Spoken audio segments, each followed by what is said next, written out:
Om Prithvi Shantirantariksha Shantir Dyav Shantir Disha Shantiravantaram Disha Shantiragni Shantir Vayu Shantiraditya Shantish Chandrama Shantir Nakshatrani Shantirapa Shantiroshadaya Shantir Vanaspataya Shantir Gau Shantiraja Shantirashva Shantiv Purusha Shantir Brahma Shantir Brahmana Shantiv Shantireva Shanti Shantirme Astu Shantihi. May there be peace on earth and in the sky. May there be peace in the water and in all directions. May there be peace in the plants, in the trees, and in animals. May there be peace in the hearts of all beings. May there be peace in everyone and in everything. Sarvetra sukhinas santu, sarve santu niramayaha, sarve bhadrani pashyantu, ma kaschit dukkha bhag bhavet, sarvastaratu durgani, sarvo bhadrani pashyatu, sarvas sadbuddhimapnotu, sarvas sarvatra nandatu. May all be happy and healthy. May all see what is good, and may no one experience misery. May all overcome their obstacles and acquire good tendencies. May people everywhere find joy and fulfillment.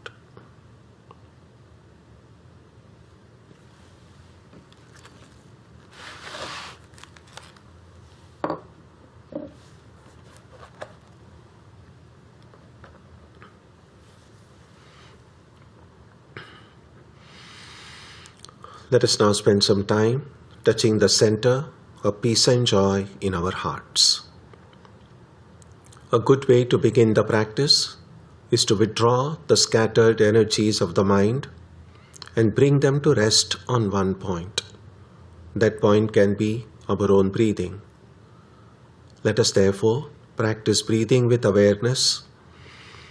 As we breathe in, let us visualize that our body and mind are being filled with love, strength, and compassion.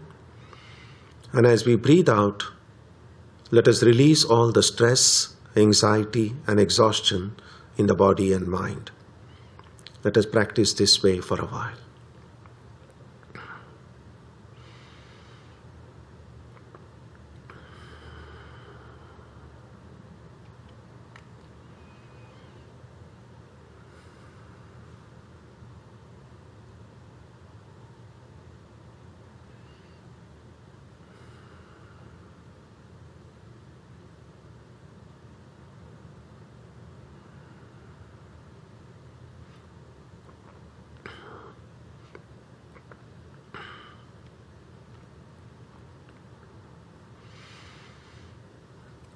Let us now turn our attention to the region of our heart.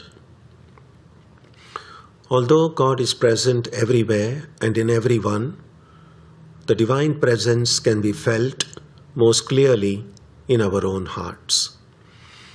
We can meditate in any way we have been taught. To remain focused, we can take the help of a short mental prayer or a mantra or a divine name. Let us now spend some time dwelling on the presence of God in our hearts.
Oh. Om Asatoma Satkamaya Tamasoma Jyotirgamaya Mrityorma Amritam Gamaya Aviravirmayeti Rudrayatte Takshinam Mukham Tenamam Pahi Nityam. May the Divine lead us from the unreal to the real, from darkness to light, from death to immortality. May the Divine Consciousness fill our hearts and protect us.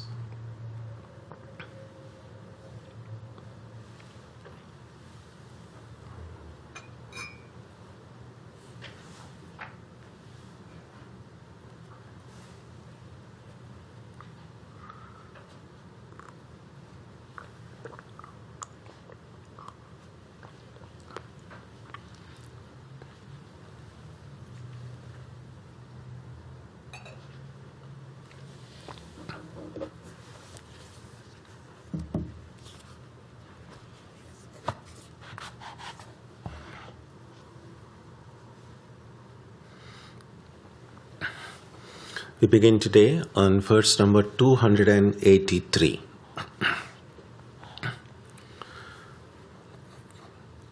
Tattvamasyati vakyotha brahmatmaikatva bodhataha brahmanyatmatvadardhyaya swadhyasapanayam kuru.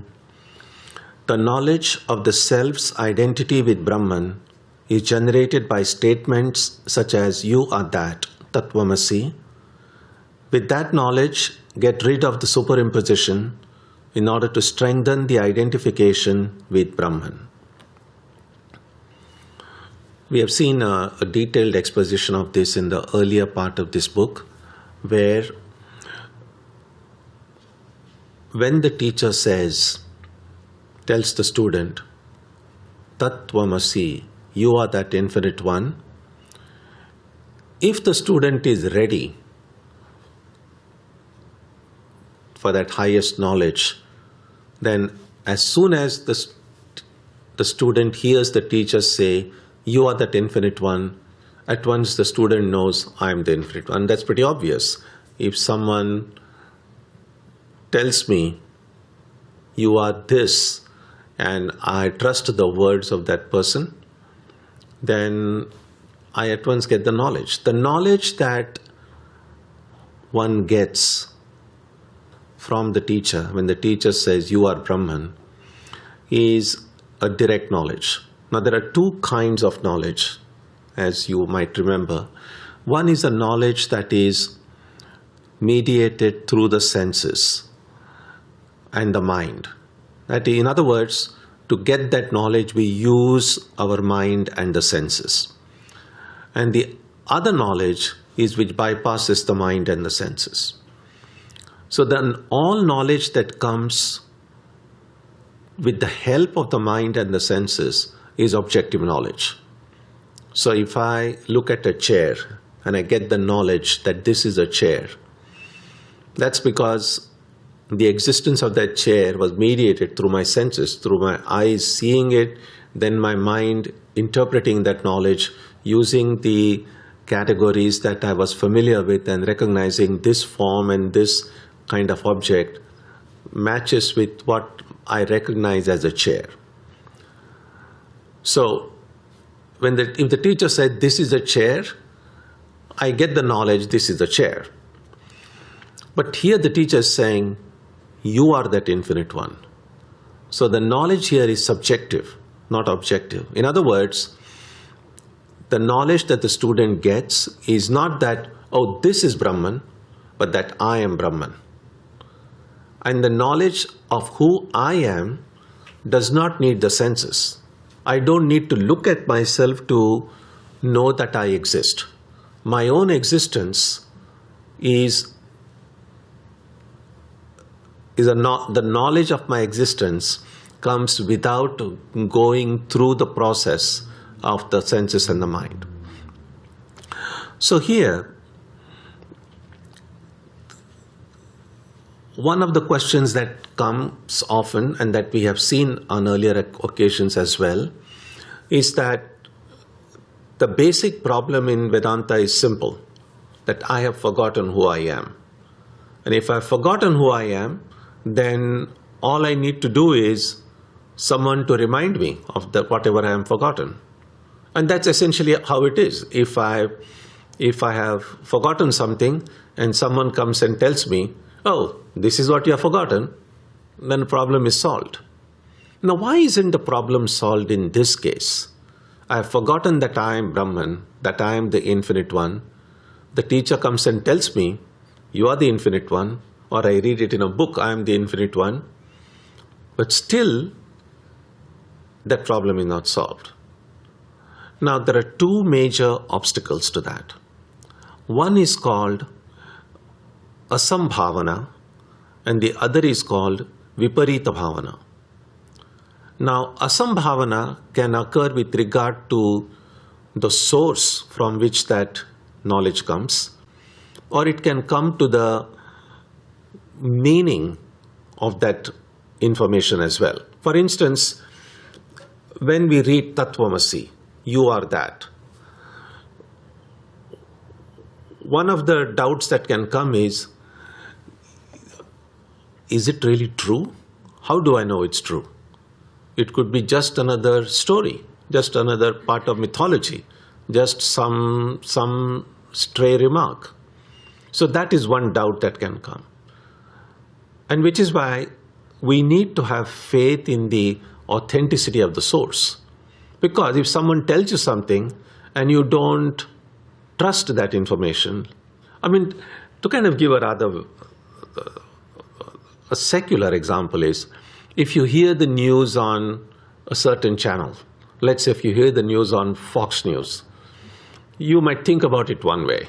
And if you hear about it in some other channel, which perhaps you think is more authentic, you might think about it the other way. And so the source from which it comes does make a difference. So here, since we are reading this wisdom that comes from the Vedas, and therefore first what we need is not just a blind acceptance of the scripture, but at least enough faith to at least accept this as a working hypothesis, retaining in ourselves the freedom to reject it if we find that it's not true. It's a little bit like we need faith. I mean, when we go to a shop and buy a book, even if it's a book of fiction, there is some faith involved in it. And by that I mean, when you're buying a book, you are paying for it, you're investing some money into it. If you intend to read that book, you're going to invest some of your time reading that book. So you're already making some investment in terms of both financial investment, what you pay for the book, and time investment, what time you spend in reading it. Now, you don't know what's in the book until you have read it. I mean, you might have read reviews of it and so on, but still there is a faith that this investment of my time and money I'm making in buying this book is a good investment. Well, you might read the book and later on discover, oh, it was useless, I just wasted my money. That's also possible. But at least we start with some provisional faith that it's a good investment.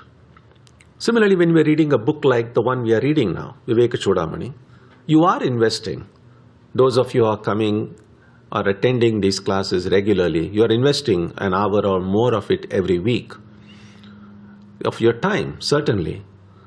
And so you have enough faith that this book might have some wisdom that will help me, which is why the time that I'm giving to it is worth giving.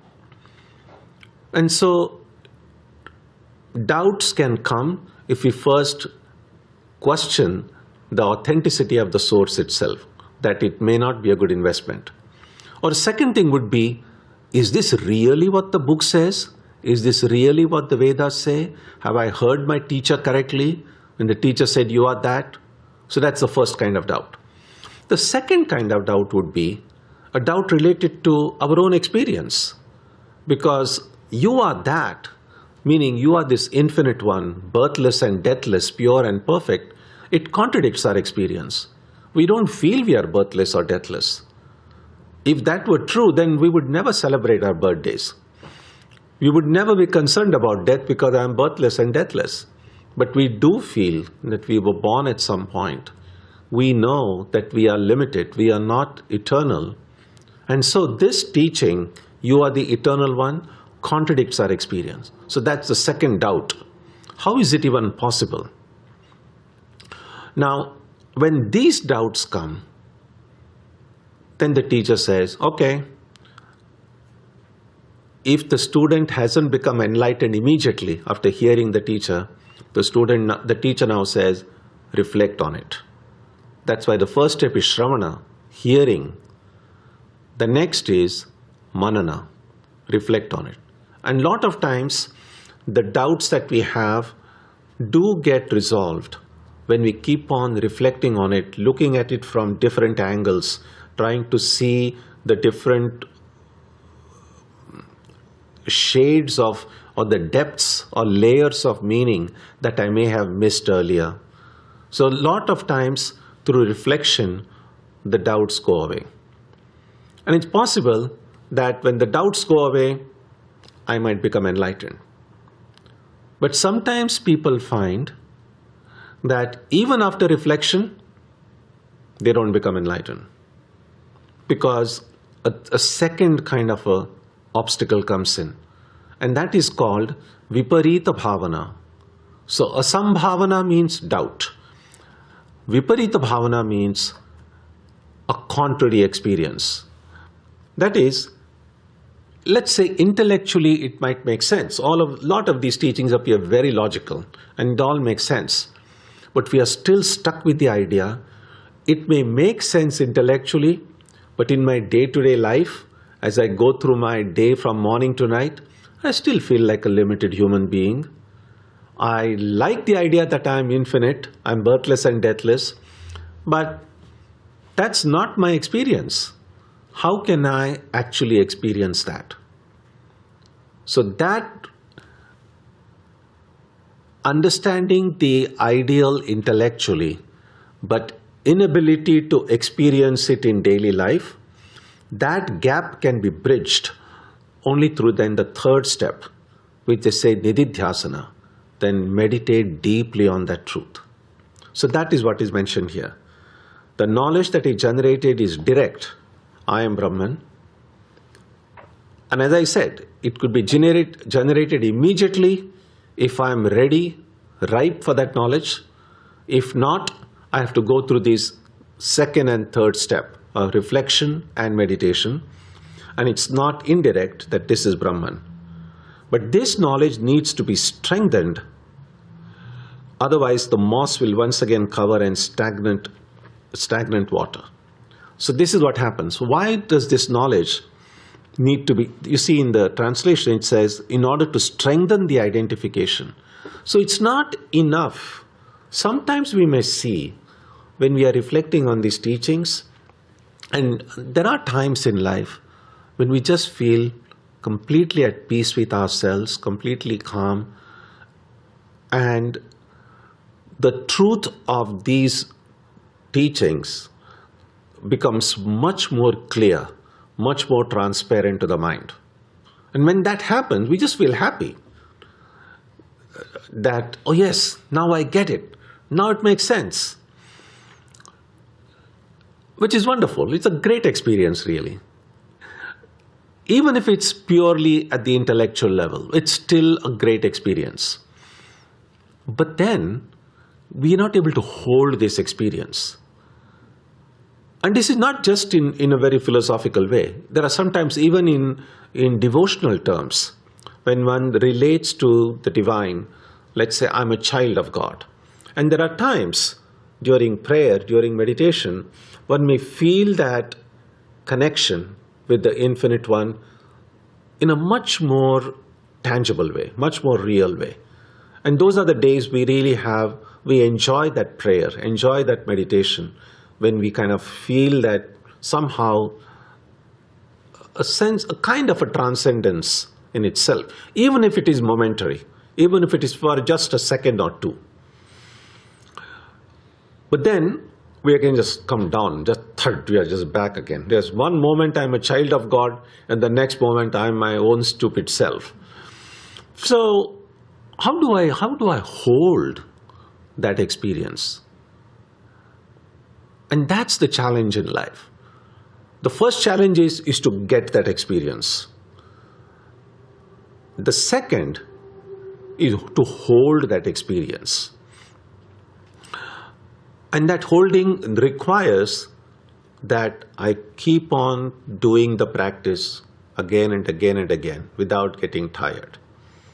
Lot of times in the beginning, whether we have the vision of our Ishta, of a chosen deity in the heart, we feel a sense of real presence here in the heart. Or when we think about when we are able to feel somehow that I am different from the body and mind. In the beginning, the first time we get it, it's usually very short. It could be just a moment. Even if we get it for a moment or two, we can consider ourselves very lucky. But then, it just goes away again. And then there is no knowing when it will come again. And this can happen with just regard to a good meditation. There are days when we just feel uplifted in meditation.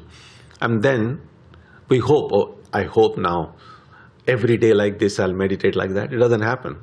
Maybe the next day, again we are just struggling, again getting distracted. And maybe after a week or 10 days, suddenly we feel uplifted again. So we get these, sometimes, I think who was it, poet Longfellow, I think, called it intimations of immortality. There are these glimpses sometimes we get in life. But the challenge is to kind of hold on to it. And to hold on to it, to hold on to any spiritual experience, we need a very strong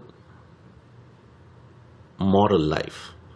What we read in the first 4 practices in this book, Shama, Dhamma, Uparati, Titiksha. Shama, Dhamma, restraining and disciplining the senses and the mind. The more we have that power, that we are not being controlled by our body and mind, but we are the masters. The body should do what I want it to do. And we know, generally, physically, if I want to walk, I start walking. That time, the body is under my control. But there can be sometimes some of the physical disorders are there when the body doesn't do what we want it to do. Right now, for many of us in reasonably healthy condition, the body generally does what we want to do, at least the external parts of it. If I want to lift this, I'm able to lift it. But suppose I want to lift this and the hand says I want to do something else, then I'm in trouble. It's like a car. When I'm driving a car and I'm having the wheel in my hand, if I turn it towards left, I want the car to go to left. If I turn to the left and the car says, no, I'm going to do something else, then there's going to be an accident. Same thing with regard to the body as well. But even greater struggle is with the mind. And that's the main problem. In the time of prayer and meditation, I want my mind to be focused. And the mind says, no, I have other ideas. I want to plan for tomorrow. I want to plan for yesterday. And I say, no, you focus on this. And the mind says, no. So, if I can get both my body and mind under control, my senses under my control, then that disciplining of one's inner self gives us that power, gives us that ability. It enhances that capacity to hold that experience. And so sometimes we might think, oh, I've been meditating for so long, I've not had any experience, and somehow I haven't yet had God's grace. But that may not be the case. As Sri Ramakrishna pointed out, God's grace is like the breeze that's always blowing. First thing I need to do is to open out my doors if I want to catch that breeze. Open out my heart. With a closed heart, with a closed mind, I cannot catch that grace. So, holding on to that grace requires increasing our capacity within. And that is the challenge here. And that is why it is said, in order to strengthen the identification, the example that sometimes teachers give in Vedanta is that if you have a pool of stagnant water, sometimes you see, if it's a stagnant pool, over time, kind of a greenish moss, or some kind of you call it moss, right? Kind of gathers over it. And though actually the water may be very clear, but because it has been stagnant for a long time, it gets covered with a moss. Now all that sometimes people do, that they want to take some water from there, you just kind of push that moss away a little bit. And then it goes away, and then you see very clear water underneath. Then you can take that water and do whatever you want with it. But then, if you just walk away a little bit and give some time, that moss will come and cover it up again. It doesn't remain clear for a long time, because that moss, that's a little bit like what happens in us. So when we have these glimpses of the presence of the divine, presence of the divine in our heart, as if that moss, which is the sediments over the mind, kind of clears for a while. But very soon it comes and covers it up again. And that's why the strengthening of the identification means, if I keep on every day, I'm going to clear the moss, I'm going to clear the moss, I'm not going to allow it to come. Finally, one day I will succeed in keeping that pool completely clean. That's the idea. 284. Aham bhavasya dehesmin nishesha vilayavadhi savadhanena yuktatma swadhyasa apanayam kuru. Get rid of the superimposition with mindfulness and concentration until the I sense in this body is totally destroyed. So there are two things mentioned here, mindfulness and concentration. Now both are needed. The word mindful, there is one word that Ramakrishna uses in his conversations very often in the Gospel of Ramakrishna. In original, in Bengali, the word is savadhana. And it often gets translated in English as be alert, be on the watch, be careful. If you go to the original Sanskrit, is sa avadhana. Avadhana means attention. Saha avadhana, with attention. If we look at our life, we might ask ourselves, how many actions that we do from morning to night, we do with attention? How many thoughts that we think, we do so with attention? And we may be quite shocked to see that because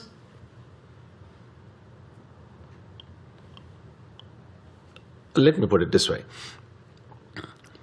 By and large, unless there is a weekend and you do something different, but by and large, the lives of most of us kind of fall into a routine. Whether we are studying, whether we are working, there are certain office hours, there are certain times to work, certain times to rest, certain times to eat, certain times to go and do an exercise or play. We fall into a routine. And because we fall into a routine, we get used to the things that we do on a daily basis. I mean, simple thing like brushing your teeth or taking a shower. And we might say, why do I need to pay attention to brushing my teeth or pay attention to taking a shower? Okay, that's something I can do simultaneously with listening to news or music. I can drink a cup of coffee while I'm reading the newspaper. Or nowadays, very few people read anyway, or maybe reading it online, or watching some video, or I can have my lunch or dinner while sitting before a television set. So, apparently these might seem to be very harmless activities. But from a spiritual standpoint, that's actually giving them, actually it's like putting bad habits to the mind, if I don't know whether that's a very correct way of putting it. It's like this. The mind that we use for prayer, meditation, things that a spiritual seeker might think are important, is the same mind that I use, whether it's for cooking or eating or watching television or working or exercise. I don't have different minds for different things.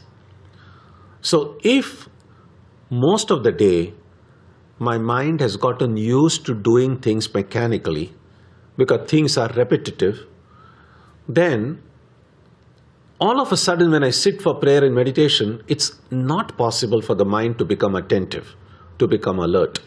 It's just not possible. That's not how the mind functions. If I want to be alert and attentive during prayer and meditation, and without being attentive, without being mindful, I'm never going to succeed in that practice. Then I must somehow find a way to be attentive, to be mindful in every little thing that I do. Now this in the beginning might seem impractical. In the beginning it might seem as this is too much. But actually it's not that difficult. In fact, if you do it, just in the beginning, just kind of use your willpower a little bit to do it, but you will begin to enjoy it so much, you'll want to do everything mindfully. Just give it a try. Just whenever the next time you sit with a cup of tea or coffee, just say to yourself, I'm just going to drink my tea or coffee. I'm not going to do anything right now. I'm just going to enjoy my cup of tea or coffee.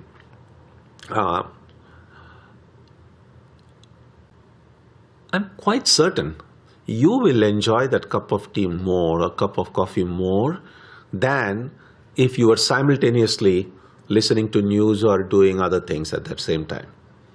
We think that we save time by multitasking, but a lot of research has shown that we save hardly any time. It feels that way. It's so much more better to do every little thing with attention, with mindfulness. We'll accomplish more, and even some of these routine things, even doing the dishes, for instance, we'll enjoy the dishes more if we do it with attention. And we can be very creative, as I have mentioned on some earlier occasions. Sometimes people have said that if I meditate on Ramakrishna, then if I'm doing my dishes, I can look upon every dish as a baby Ramakrishna, say Gadadhar in Kamarpukur. And little children, sometimes parents, the mother, bathes little babies. So every time I'm doing my dishes, I say, here is this little Krishna or little Ramakrishna. I'm bathing that little baby. So, and if you do it with that attention and focus and faith, you will enjoy doing the dishes. It will become one of the most enjoyable tasks. Very few people enjoy doing dishes, but it can become very enjoyable. You may want more and more dishes. Maybe you might even go to your neighbor's house and say, any dishes to be done? No, you don't have to do that. So the idea is, even boring, mechanical, repetitive tasks, we might discover some great joy in even doing those things. And when I begin to do everything mindfully, the quality of our prayer and meditation will improve. And when that quality improves, this awareness of the presence of the divine in our heart will be able to hold it for a longer time. That's the idea.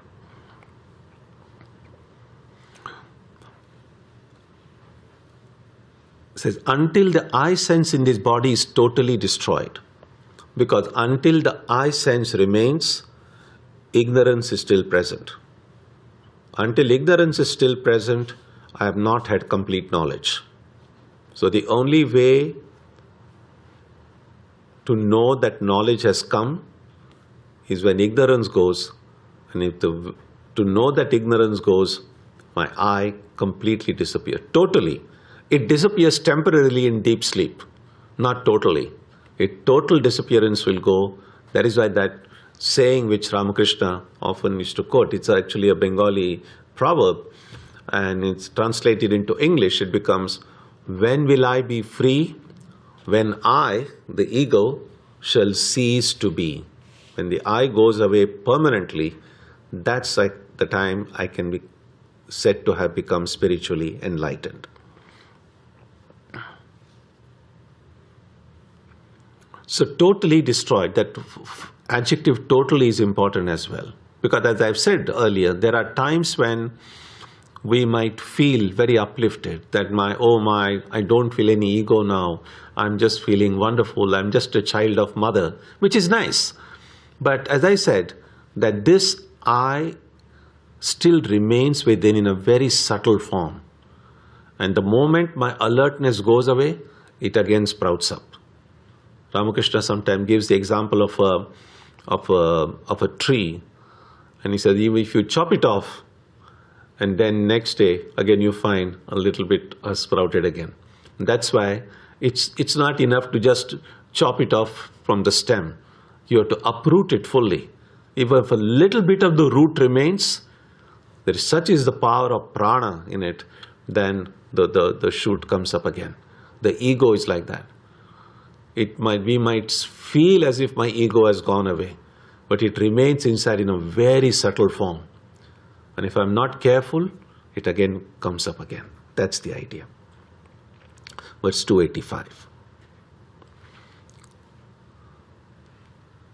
Pratitir jiva jagato swapnavad bhati yavata tavan nirantaram vidvan swadhyasa apanayam kuru. O wise one, get rid of the superimposition without the least break until the experience of the world and the embodied self becomes like the experience of a dream. Without the least break. And as I've sometimes said that there are no holidays in spiritual life. Nowadays they are experimenting in Europe about having 4 days a week. Whether it will affect the output of work, whether it's possible to get the same amount of work done in 4 days a week. And some companies, I think they did a pilot project in UK recently, and the results are encouraging. So who knows, maybe one day there might be 4 days a week. So have a plan ready of how you're going to do in a longer weekend. Because sometimes people have experienced that. They were looking forward to a retirement. And then once they were retired, it's like, I don't know what to do. I'm getting bored. And so if we are looking for some spare time, we must also have some plan of how I'm going to use that spare time. And so without the least break means success in our meditation, our practice becomes easier, becomes guaranteed if I'm able to continue the practice without break, not with fits and starts, not like one day I pray or meditate for 2 hours and then next 2 days say I was very busy, I couldn't do it, and then I do it for 3 hours again. That doesn't work. So try to maintain a regularity in whatever spiritual practice you have, because that's the way to progress. Until, there's another word which says until, until the experience of the world and the embodied self becomes like the experience of a dream. There is this word until. There is a beautiful passage in a 17th century text. It says, Asuptehe amrutehe kalam nayet Vedanta chintaya. Spend the time thinking about, here they say Vedanta Chinta, essentially the wisdom of Vedanta, the ideas, or thinking about God. Asuptehe, until you fall asleep. Amrutehe, until you die. So there are no holidays. As much as I can, during all my waking hours, even though I may have a lot of other things to attend to, can I keep at least a part of my mind on my spiritual idea? It's not impossible. Sometimes mothers, I think, understand this well, especially when they have a little baby at home. And there are times when sometimes you have to maybe leave the baby in a daycare or leave the baby at home with a babysitter, and then you have to go out, maybe for work. But a mother's heart, even though you're busy at work, a part of the mind will be thinking, I hope my baby is okay, she's doing well. Our spiritual ideal is like our baby, really. If I just think, oh, I need to just do my 108 japa in the morning, and then I can just forget about it, and then maybe in the evening another 108, and then I'm going to become enlightened, chances are less. I mean, of course, who am I to say it's not possible? Through God's grace, anything is possible. But chances are less. Because one of the things that books keep on saying again and again is that without break, I must find a way. Sure, when I'm sitting for meditation, I'm able to give my whole mind to it. I should be able to give my whole mind to it. After my meditation is over and I become busy with other activities, clearly a part of my mind will go in taking care of other things in my life. But is it possible for me to keep maybe a tiny fraction of my mind just to remain aware of my spiritual identity? Like a toothache or a headache. If I have a headache or a toothache, I still go about doing my things I need to do, but I never forget I have a toothache or a headache. It's always there. But I don't stop doing things, I still do things until I get an appointment with my dentist and I'm able to take care of it. So if it's possible to be aware of the toothache and yet be able to do things in life, we shouldn't feel it's impossible to be aware of the presence of God in our heart and be able to do other things in life. So that's one of the examples that is often given. And finally, it says, I should do this without break until the experience of the world and ourselves becomes like an experience of a dream. And this we have discussed endless number of times. That now when it says as a dream, what it means is we all have experience of the dream because we all dream at night.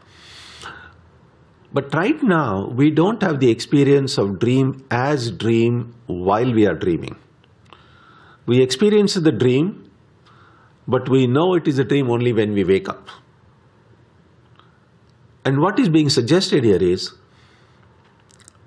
that this world and me is a dream, but I should experience it as a dream while I'm dreaming. Sometimes it happens, and sometimes they just call it, I believe the phrase they use is lucid dream. It's a little bit like usually the kind of dream that occur early in the morning when just before you're supposed to wake up, at the time you generally wake up. And some of you may have experienced it at least. It's like this. Suppose you're dreaming and if you kind of wake up with a sudden sound of the alarm and something like that, then it doesn't work. But let's say there is no sound, you are at peace, and it's just a natural, simple waking up. So you just become aware. Your sleep ends, you're aware, and you're in the middle of a dream. You should not move physically very much. So there is this kind of a very short period in the middle when you are asleep, you are dreaming, and then you wake up. You become aware that you wake up. You are at the same time aware that you are in the middle of a dream. Now at that point, if you don't move too much physically, if you don't fill the mind with certain ideas, etc., it's possible to say, especially if the dream is interesting and you're curious, like what happens next. It's like if you're watching a movie and the most interesting part, suddenly the power goes away. Then you are like, I don't know what happened after that. So sometimes if you're enjoying the dream and you just wake up and you say, okay, I want to see what happens. And so you kind of go back into the dream. Now the second time when you go into the dream, at least for a while, unless you kind of fall asleep again, at least for a while, you know you're watching the dream. So you're seeing the dream, you're watching the dream, you know it's not true.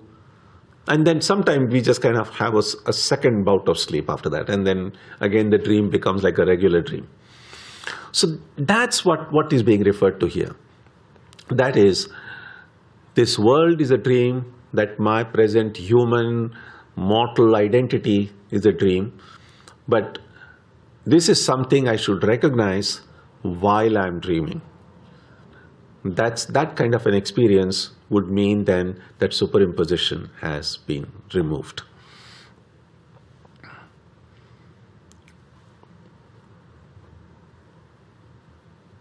(286) Nidraya lokavartaya shabdaderapi vismritehe kvachinnavasaram datva chintaya atmanam atmani. Reflect on the nature of the Atman in your mind without giving any chance for forgetfulness due to sleep, worldly talk, and sense objects. So, forgetfulness can occur not only due to sleep, it can occur through any other talk or the mind getting distracted by sense objects. So, if I can reflect on the Atman without giving chance through any of these ways of forgetting myself, I have a better chance of removing that superimposition. And one way that can be helpful to do this is to constantly, as they say, constantly keep the hour of death before your eyes. I think it was Aristotle probably who said that great philosophers are continually engaged in the practice of dying. Now, dying, thinking of death can be done in a kind of a neurotic sort of way, and that's not helpful. That's very unhealthy. But it's possible to think of death in a positive way, in a healthy meditation on death.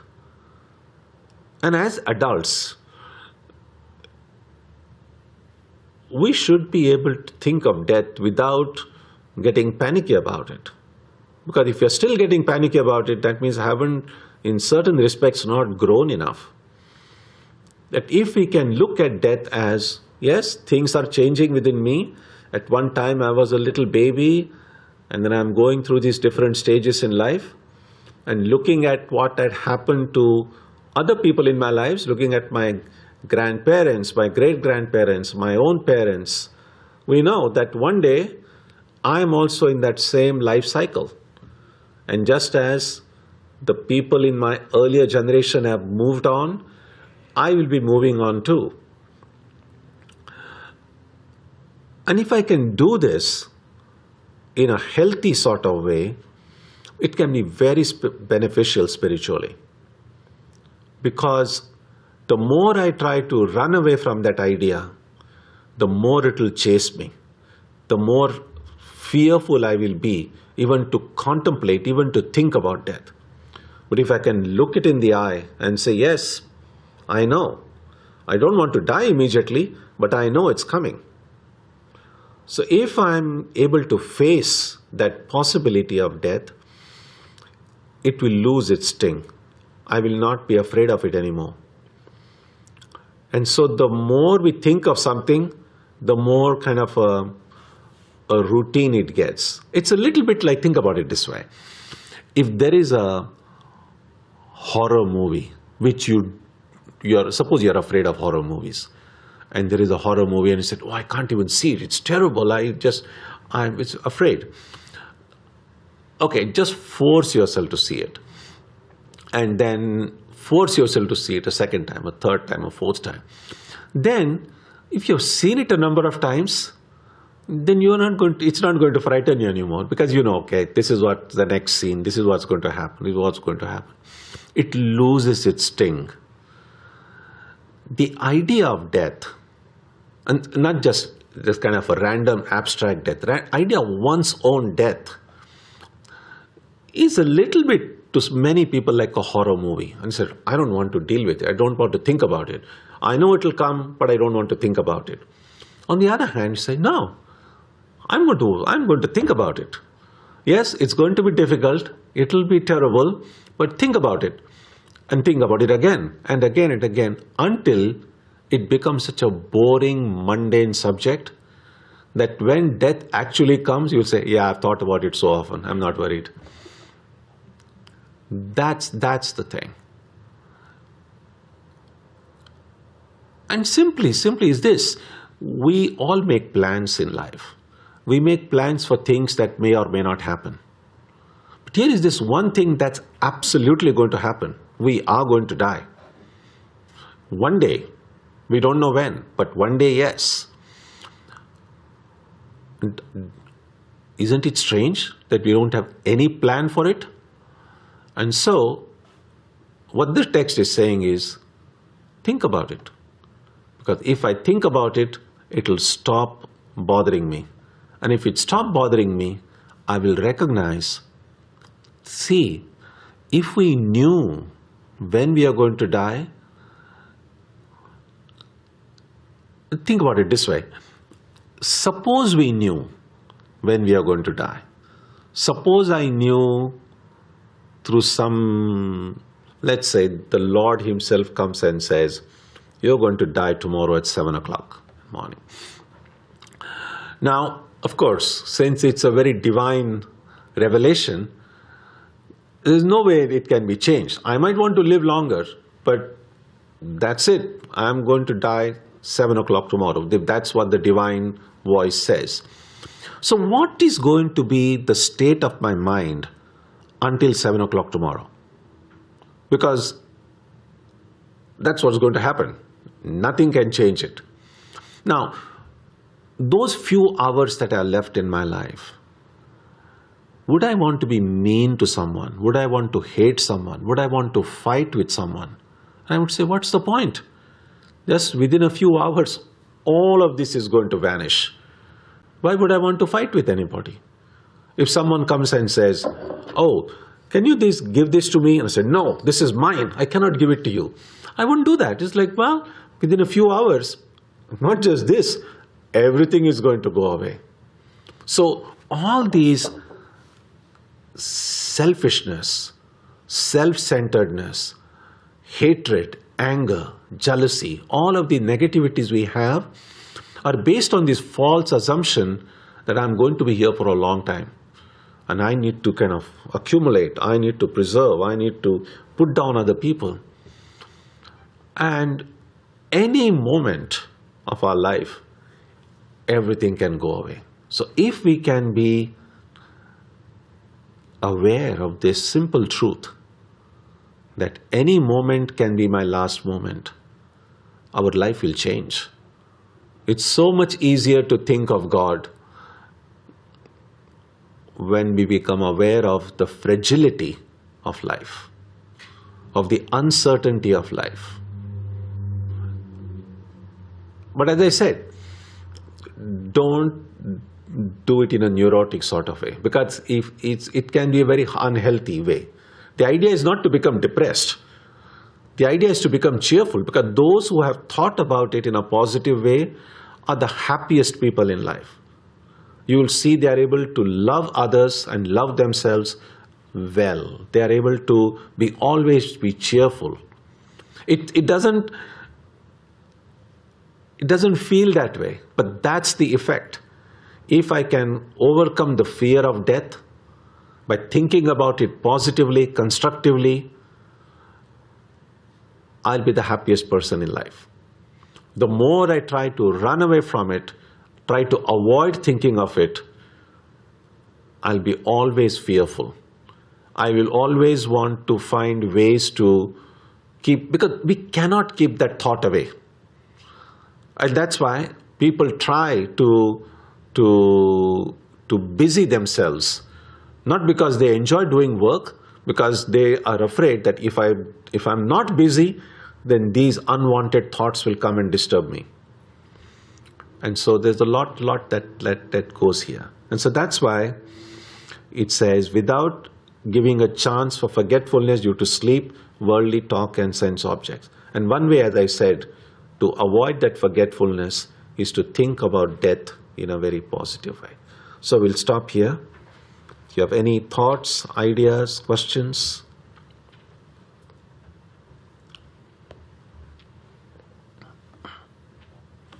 Yes.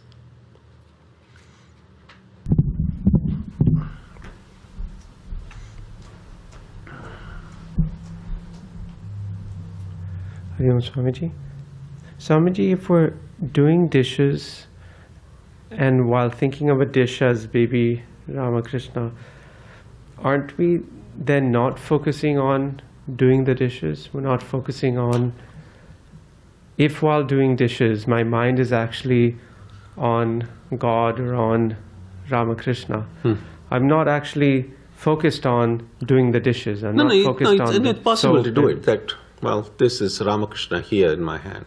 So yeah, you are doing the dishes, and you are enjoying the dishes. So, I mean, if you think that it's not like, if I'm thinking this is the baby Buddha in my hand while I'm holding a dish, my mind goes so much to Buddha that I'm not able to see the dish. It's not going to happen that way. I'm going to be able to see and feel the dish in my hand while just thinking, the mind that the love and care that I give, if I were bathing the Lord Buddha, I can give now while washing the dishes as well.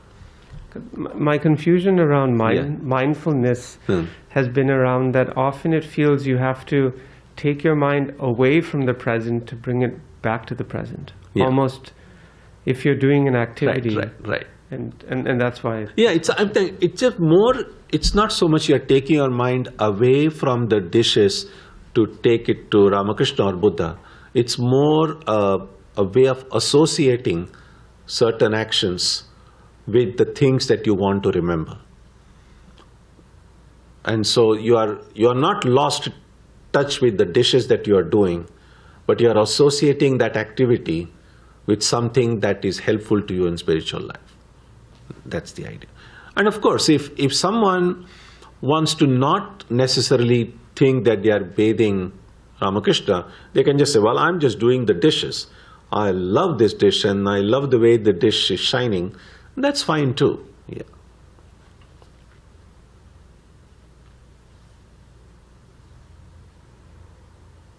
Yes.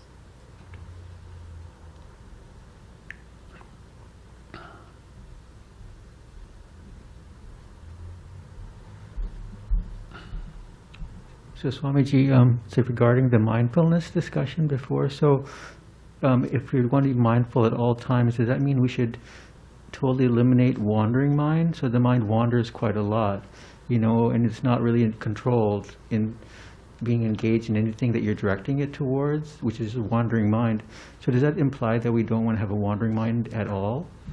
Yeah, the idea is, if the mind is wandering and I wander mindfully, then that wandering will be more controlled. Yeah. So it's like if I'm getting angry and I don't want to get angry, then one way to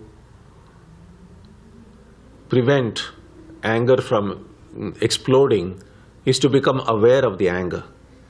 A lot of times what happens is we are aware right in the initial stage. Oh, I'm getting irritated now. I'm going to get upset.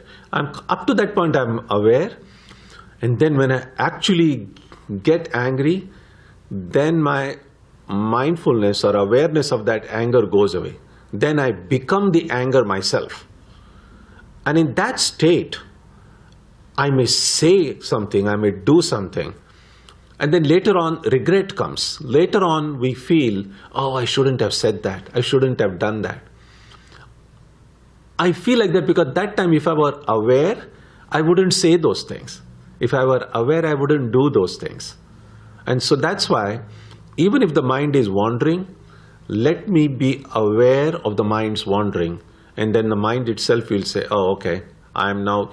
Think about it this way. If a thief wants to go and rob someone, and a thief becomes aware that there is a cop's car behind me, chances are that thief will say, okay, some other day, right? So it's like that. If the mind is wandering and the mind says, oh, there is a mindfulness watching me, okay, let me better do what I need to do. That's the idea. Yeah. Yes.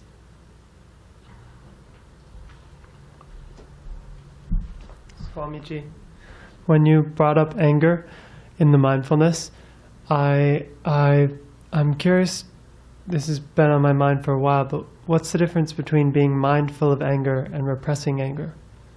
Mindful of anger and?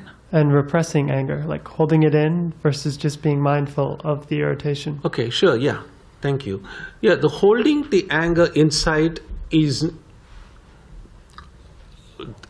it may work in some instances, but in some other instances, we may not be able to hold it back. I mean, sometimes maybe there is a certain person or a situation which is irritating me, and I'm in control. I said, I'm getting irritated, but I'm not going to say anything. And some days I might succeed. But there are times when that suppressed anger, bottled up anger can be so much that sometime, in spite of my effort, it's just going to burst out. On the other hand, if I remain aware of that anger and say, okay, I'm getting angry, but as long as I remain aware of that anger within, the chances of it exploding become less. Because then I'm also become aware of what I should say, what I shouldn't say, what I should do, what I wouldn't do, what would be a best way to avoid an explosive situation.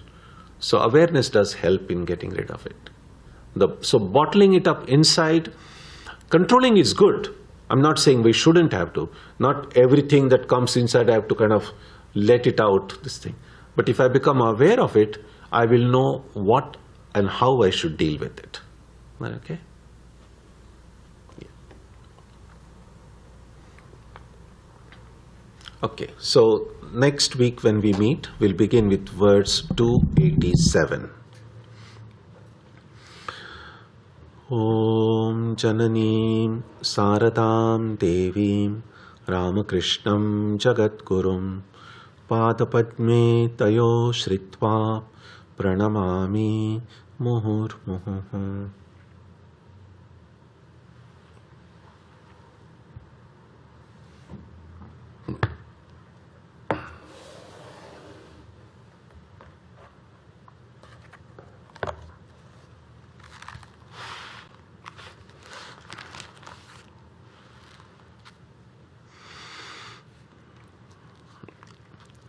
On Sunday, for satsang, our subject will be affirmations. On Saturday, we'll have meditation at 6.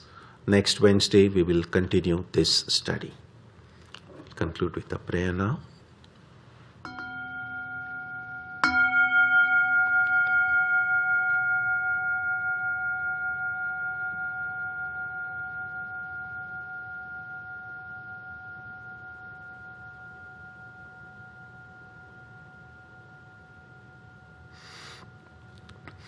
May the Divine Being, who is the Father in heaven of the Christians, Holy One of the Jewish faith, Allah of the Muslims, Buddha of the Buddhists, Tao of the Taoists, Ahura Mazda of the Zoroastrians, the Great Spirit of the Native Americans, and Brahman of the Hindus, lead us from the unreal to the real, from darkness to light, from death to immortality.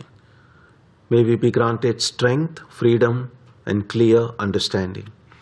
May we learn to see God in our own hearts and in everyone around us. May God bless us all and fill our hearts with gratitude, grace, and love. Om Shanti Shanti Shanti. Peace, peace, peace be unto all.